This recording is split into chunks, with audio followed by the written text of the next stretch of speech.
But there are a couple of problems. One, not everyone lives on top of a volcano.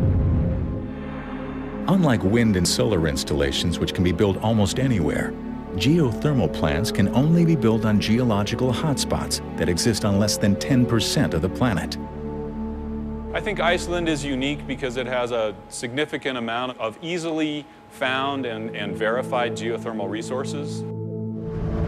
And secondly, even in hotspots like Iceland, engineers must deal with the most daunting technical challenge facing geothermal: drilling. That's because all successful geothermal ventures require three vital elements: hot rock, water, and close proximity to the resource. One such venture had all three and was riding high. But they found out the hard way, like its dirty cousin oil, geothermal's resources don't last forever.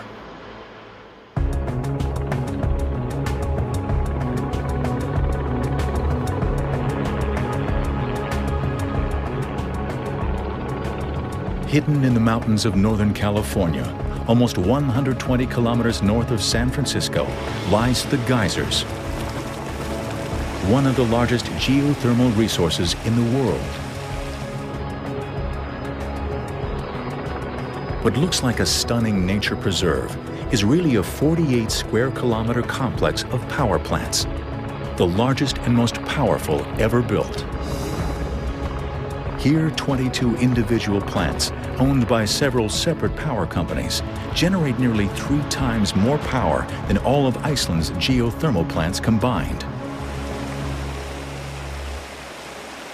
Like Iceland, the geysers sit on top of a rare geological area riddled with California's famous fault lines.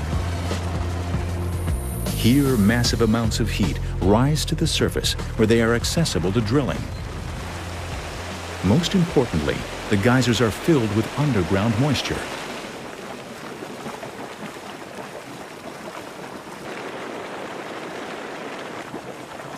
What we have here is one of the thermal areas at the geysers. We have hot springs, and we have fumaroles. We have ground that's very hot to the touch. Until they drilled deep, they really had no idea that there was this huge reservoir below. But unlike Iceland, where hot water comes out of geothermal wells, the geysers produce steam. The geysers now have over 300 wells. When the steam comes up through the pipes, a complex process turns it from raw power into electricity. First, the steam enters the plant through giant insulated tubes, then down through the floor. It goes through a steam strainer. We make sure there's nothing that could harm the turbine.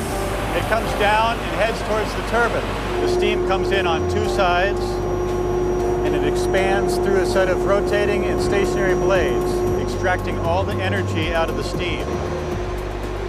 The steam spins the turbine at 3,000 RPM, turning a giant generator and producing electricity ready to be dispersed to the masses through power lines. When the steam exits the turbine, it turns back into water and is sent to a huge cooling tower. You do see plumes coming off of the cooling tower, and many people oftentimes think that is smoke, but it's not. What that is water vapor.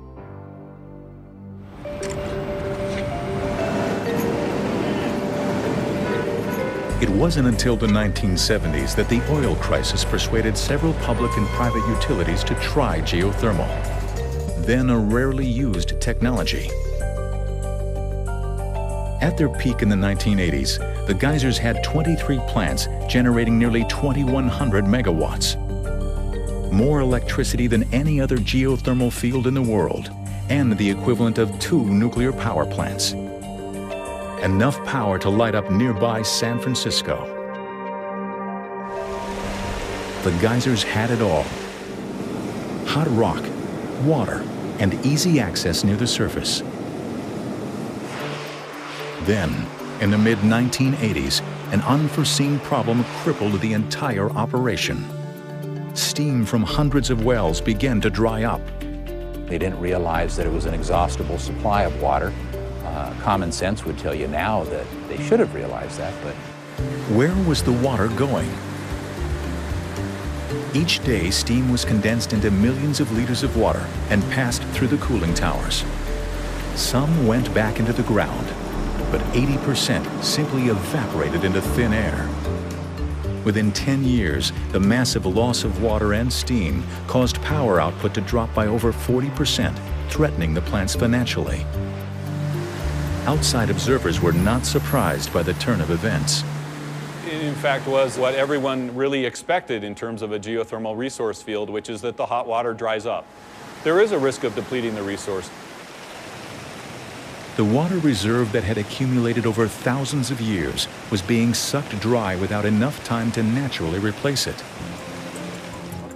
The companies at the geysers suddenly had a problem that green technologies like wind and solar never encounter: an inexhaustible resource.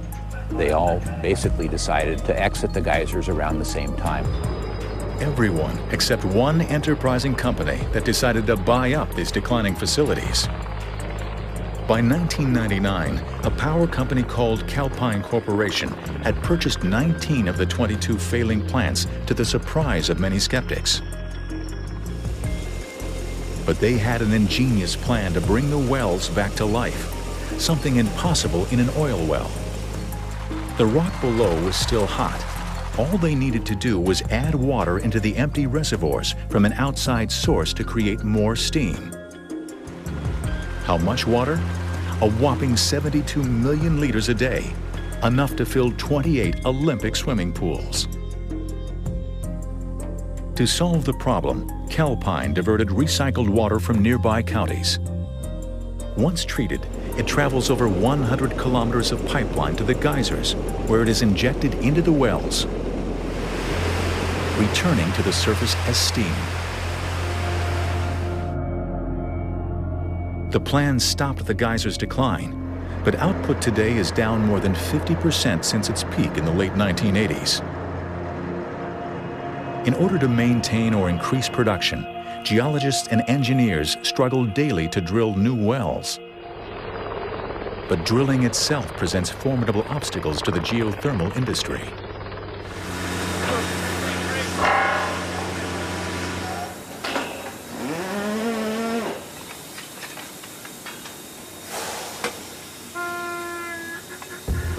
At one of the geyser's most remote sites, Calpine engineers are drilling a 3-kilometer well in the side of a mountain. Like most rigs, this one is ironically powered by a diesel generator. Their goal is to add at least 3 megawatts of power to a nearby plant, enough electricity for 3,000 homes.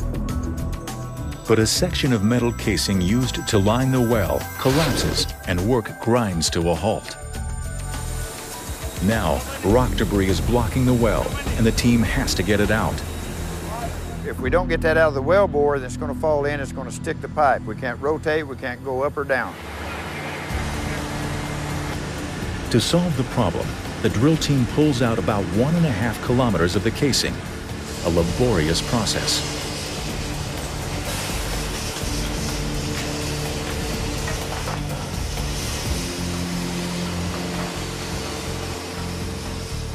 Then, they pour cement into the collapsed area to create a new solid section. When it dries in a few hours, they drill a new hole through the cement and put in new casing. Drilling problems like collapsing wells, cold holes, and high costs are the largest obstacles facing geothermal today. Unlike oil and gas rigs, which drill through more porous, cooler rock, geothermal is looking for pure, hard rock, deeper in the ground, where the heat is. In most drilling projects, you don't want fractures because you lose all the fluid that you're putting down the well to drill the well. Well, in geothermal, we're looking for fractures. So we're looking for the difficult places to drill. At these depths, drilling equipment is buffeted by nearly impenetrable rock, high pressure, and extreme temperatures. The most common and expensive casualty? Drill bits. This is an 8.5 drill bit.